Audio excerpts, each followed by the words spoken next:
Like, I just don't think she's worth the money. I don't know, I don't think so. Today, I am going to be giving you a unsponsored, brutally honest review on all of the new viral makeup launches and letting you know what's worth it and what's not worth it. I feel like a lot of us are overwhelmed with all of these beauty launches, and I completely understand. In fact, a lot of these launches I go out and purchase with my own money despite getting PR. As someone who receives hundreds of products from brands a year, honestly, after a certain point, you kind of get used to it and you lose sight of that value, like how much you would actually pay for it. And that's why I've been doing this for a year and a half now, where I just go out and buy the products on my own. And that way I'm truly understanding, okay, how much is the average person like spending on this? Like, is it really worth that much? Let's waste no time. Let's get right into the video. And please, if you guys love videos like this, don't forget to hit the subscribe button. It would mean so much to me and it would really help support me making videos like this. By the way, guys, grab a snack if you have one, because we're gonna be here for a bit. There's a lot of new launches. I'll also insert clips of me trying the product on the screen as well, if that helps, because I actually want to give you guys reviews of products I actually tried. I have tested out every single one and I am coming here with receipts. Let's start off with the One Size B12 Base Thinner. Now, this is an innovative product. It's a serum, but it's supposed to be used to take your full coverage foundations to medium or low coverage foundations. You can mix it in to make it more dewy or glowy. Now, you're probably like, well, can I use any serum lying around at home? The whole claim with this product is that it actually will work on any formula, whereas if you use a skincare serum from home, you don't necessarily know if it will work with every single makeup product, whereas this does. Is this a bad product? No, it does exactly what it says it does. It does take your foundation from full coverage to very light coverage, depending on how many pumps you use. But would I recommend this? Not necessarily, unless you're an MUA. I feel like if you're a makeup artist, then it makes sense to have something like this, because you can take one full coverage foundation and then you can use this to alter your coverage depending on what your client wants. Or if you're someone at home who has a lot of full coverage foundations and you don't want to invest in skin tints, then I would say this is worth it. But other than those two specific scenarios, I wouldn't say you don't really need this, to be honest with you. Again, it does what it says it's gonna do, but that doesn't mean you need it. This is the new Milk Makeup Skincare Jelly Tints. They came out with two jelly sticks, one that was for glow and one that was for cooling and depuffing your skin. The one that's for depuffing your skin, the blue one, which I don't have with me on hand, I actually like it. I think it works and I think it's cooling. And I actually like that better than their original cooling stick, if you've ever tried that before. However, I don't think this red one, which is their dewy version, is worth it at all. I feel like there are other glow sticks that are way dewier. The Supergoop glow stick, that is so much more dewier than this Milk one, and that one has SPF in it. Again, not terrible, but when you actually look at other products, competitive products, there are others out there that are better. ABH setting spray, this worked, but do you need it? Or do you have a matte setting spray at home? Like, this didn't wow me to the point where I'm like, oh my god, you absolutely need this in your life, you know? I really do think you can find a matte setting spray in your collection already, and if not, there are some drugstore options out there. You don't need the Anastasia one, or at least not this one. The new Tower 28 blushes, buy them. They are so worth the hype. What makes this different than any other regular powder blush is that this is actually the same or similar formula to their setting powder, their pressed powder. And when I tell you, this actually blurs. It's not just a pigmented powder blush, it actually blurred my skin and I was very shocked. So beautiful, so pigmented, and so blurring. And I tried it before even applying powder. Like I applied it directly on to my creams and it was chef's kiss. The Tower 28 blushes are worth the hype. Definitely check out this launch. I don't even think it's released yet. I just was able to get my hands on these. This was just 10 out of 10. The new Morphe concealer. To be honest, I had no expectation for this. I was like, okay, another new concealer, great, whatever, wonderful, wow. Like, that was literally my reaction. And I wore this because I was like, okay, I'm gonna try it out. And it actually was very luminous, very radiant. cool, great, so is like 50 other concealers, to be honest. But what sold me on this concealer was I actually wore it out for a few hours, and when I tell you there was barely any creasing, which for me is rare, okay? I'm a bitch that's gonna crease. So when I wore this and it looked very nice under my eyes and it didn't crease, I was like,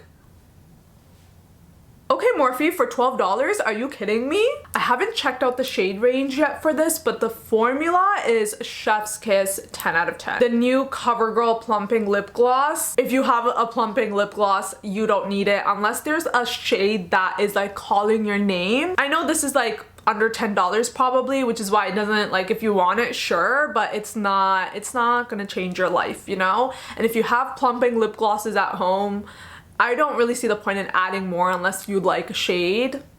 Yeah, it's one of those products where it's like, it's a good product, but if you're someone who has a lot of these products at home, like, you don't really need it, you know? This is the new Danessa Myricks Yummy Skin Primer, like a glow serum. Now this shade might be her older shade. She just released a new shade, like a pink shade. Now this is the first time I'm trying this formula, this product out, period. And when I tell you, I don't know what Danessa does in the lab, but we're gonna need to know because Danessa Myricks is top tier. She does not get the hype. She does not get the credit she deserves. And her products are top tier. This product right here, if you're looking for a glowy product that doesn't make you look oily but looks like radiant, this is the one. She also has really good other complexion products that I want to dive into, but love this. No notes, 10 out of 10. The new Kosas setting powder. Now Kosas is a very popular brand, as you guys know, when they just released new loose powders. Now this loose powder actually took me by surprise. If you are someone who has dry skin and you don't like that like ultra matte finish, definitely check out Kosas. I do think that this specific type of powder that they went for is very hard to nail, and Kosas hit it on the spot. A powder that's not matte, not a lot of people are gonna like it right off the bat, and the fact that I like it, I review a lot of powders and this one was done very well. Now if you are my skin tone, I would say skip out the pink because it was a little too light for me, but the yellow one was 10 out of 10.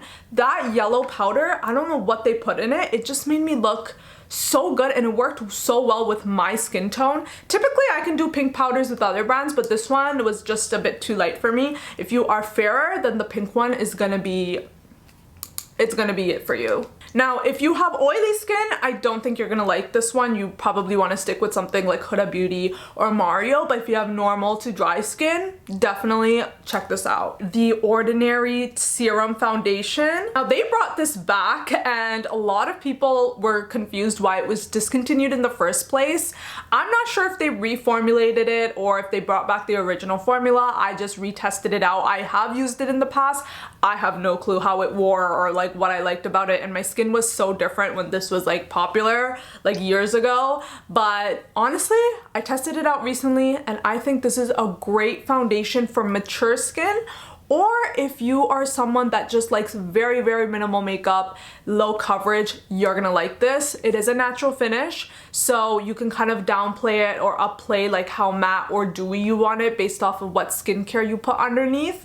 And I think it's a great everyday foundation. It's great for like girls who or boys who want to just get into makeup and you don't want anything too full coverage. I think this is great. It's so affordable. I do think that they did a good job with the shades. Again, I'm not sure if it's the same shade range as when they first launched it, but there are more neutral tones, and I know with the first time around they had it, people complained that these were just too yellow or orange, which I didn't find that issue at all. I bought 4 foundations, 4 shades, and I was able to find a good match for myself. And just so you guys know, I am a neutral undertone girly, so if it's yellow or orange, it will absolutely, you can absolutely tell I'm wearing something too yellow or orange. So yeah, I actually think this is worth it, and it's not gonna break the bank. And yeah, the new Glow Recipe Flushes. This seems very innovative, but I feel like the execution wasn't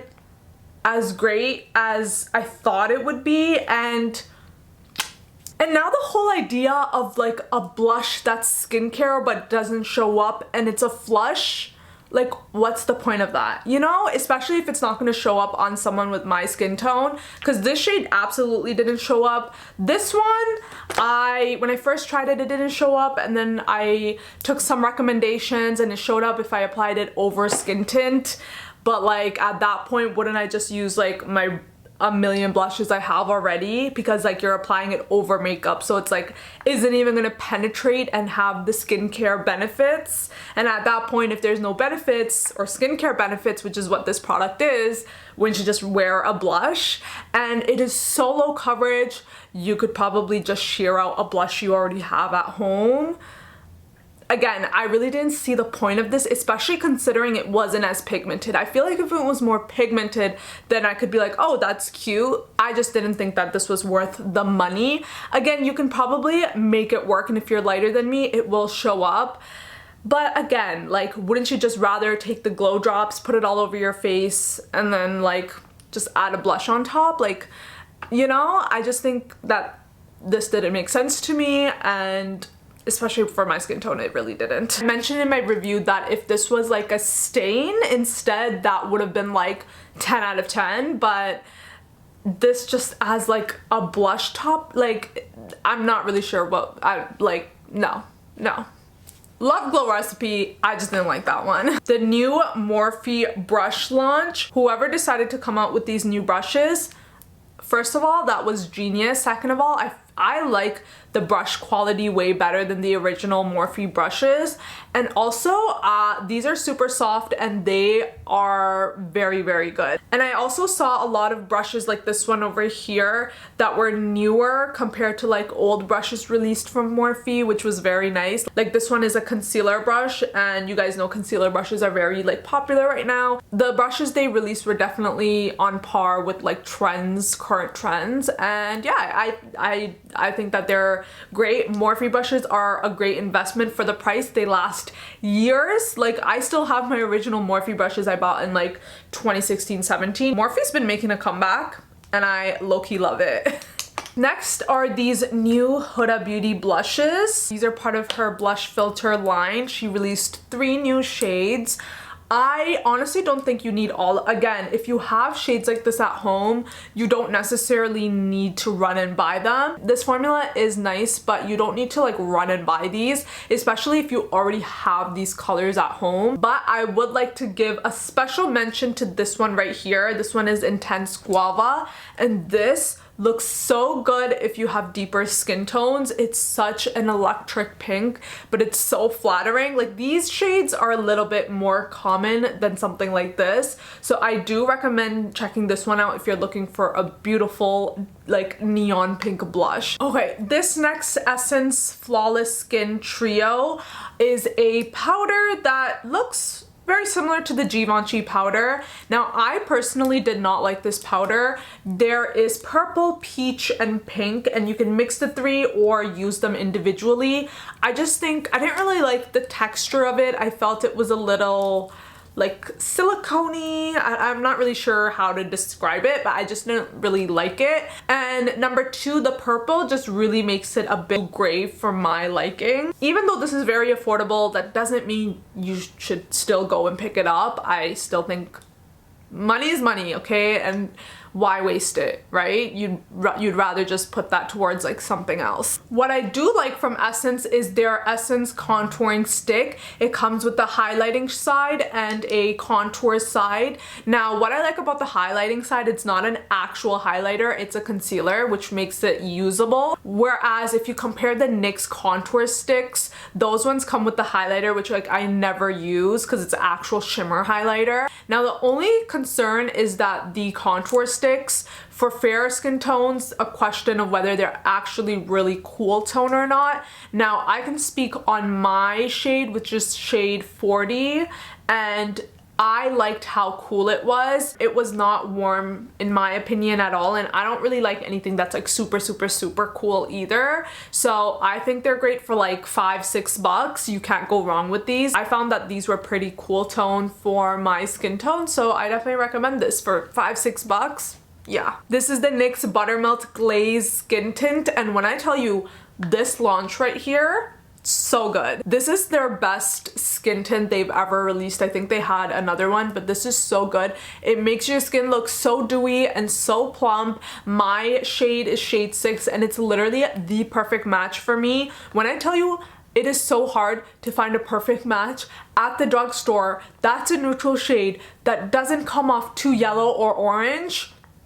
So NYX definitely killed it with the shade match and just like the formula itself. I just wish there was more shades. I think they only have 10 shades. This is low coverage, so that's why it's technically flexible shades.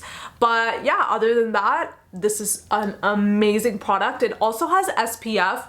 It is very rare for a product to have SPF, it be dewy and not look greasy, and NYX did an amazing job at the finish of this. Next is this Milani skin tint, and this is a new blurring skin tint from the drugstore. It comes with 25 shades. It has a soft matte finish and it is low to medium coverage.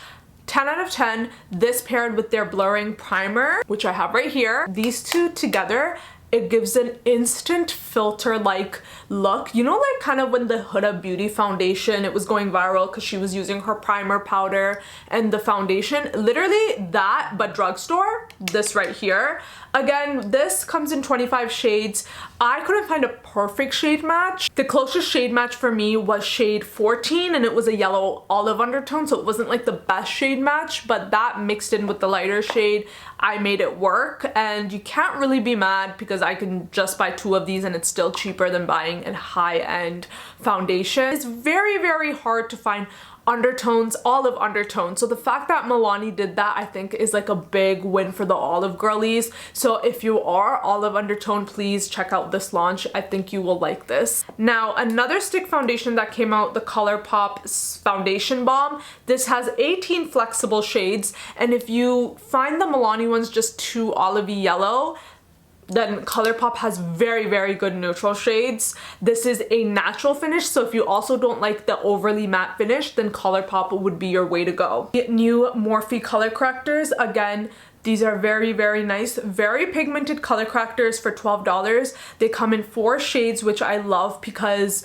the last time there was color correctors, the e.l.f. one, they only came out with like one peachy shade. I really like this one. This is actually a really good color corrector. They're super pigmented and they're very comparable to the Huda Beauty color correctors. They are $12, I believe. I will link everything down below so you can definitely check that out, but I actually think this is pretty good. This is the NYX Lip Ivy Gloss Stain. You have probably seen this all over social media. They're super, super, super viral. I do recommend these. They're super glossy, but the stain it leaves is actually very beautiful, very nice. And what I find with these stains is that they don't really cling on to my dry spots. I don't have lip filler, so like I get like lip wrinkles and like sometimes my lips are like messed up because of the winter, and like they really don't cling on to anything and they look incredible, especially the deeper shades like the reds, the wines, and the purple, and even the deeper browns look freaking stunning.